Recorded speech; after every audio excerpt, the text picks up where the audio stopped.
AI is no longer just a contest of only algorithms. It's a lot bigger than that. It's a fierce geopolitical competition for the finite physical and strategic assets that underpin it, its power, its proprietary data, its elite human talent. And as the cost of these foundational building blocks is going up, countries that are even part of these conversations now have to think about what's the right national strategy. Is it to build sovereign capability at any cost? Is it to forge international alliances for shared infrastructure? Or is it about focusing on dominating a single critical layer of the technology stack? Let's take a listen to this panel discussion at this ongoing investment summit in Riyadh. Let's look. I would say maybe to start out, it's such an exciting time, it's such an exciting region, and I think, outside of the US and China right now, I think this is probably where you're seeing the fastest and the most impactful adoption of AI applications anywhere in the world. And so it's an incredible opportunity to sort of grow with the ambition of the region, and that's something that we're really excited about and are growing the team as fast as we can in the region to do just that work.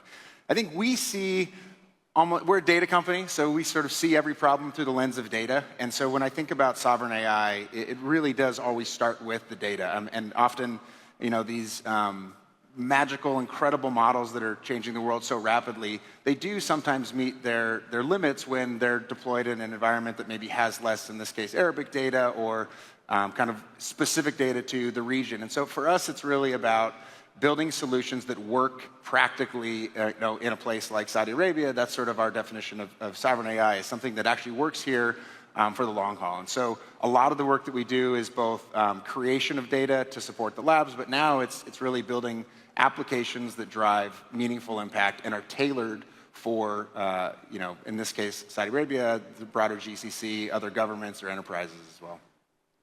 Jonathan, you're deployed around the world in service of your creation of an alternative semiconductor. You recently talked about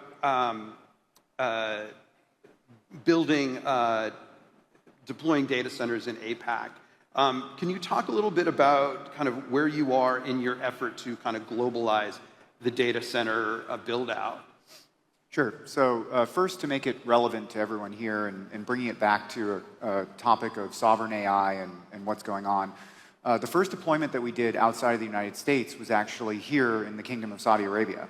At the time that we did that deployment, it became 50% of our capacity, and the data center that we have here serves users in 150 different countries. And the reason that's relevant is just think about how everyone feels in the age of AI. You kind of feel powerless. There's a lot going on. You're not a part of it. You can't even keep up with the news in AI, let alone influence it. And so to understand why everyone wants this, and for example, we have a data center in APAC which has our racks loaded into it and is about to be powered on, but we haven't announced where yet. That'll come soon. But the reason why everyone wants their own sovereign data center is that civilization has just changed. So historically, we had, the material ages, like Stone Age, Iron Age, and so on, where materials were the resource that civilizations were built on. Then we got into the industrial age, where it was built on energy, coal, oil, and other substances for energy. And then we moved into the information age, where it was about having data, the internet companies. And when we first started Grok, investors would ask us, is AI going to be the next internet? And my answer was absolutely not. The internet is an information age technology, right? Telephones are about taking data and copying it to other people. The internet is about taking data and copying it to people. Bigger in scale, but same in concept to the printing press. AI doesn't copy. It creates something new. And just like we've had these three previous resources, we now have compute. Compute is the fourth resource that civilizations are going to need. And, I'm a little worried at some point there might be a war over it, like there's been over energy and other things, and there's a lot of tension. But it's going to become that fourth thing that societies need. And when you're exporting it from your country, when there's a lack of compute, your citizens, just like you don't have to wait in line for energy or for oil, right, for gasoline, you won't have to wait in line for compute. I want to stay with you for just a moment, because as we advance, as we bring technology around the world, there are also concerns about security of that technology and ensuring that it doesn't it doesn't get transferred. It doesn't fall into the hands of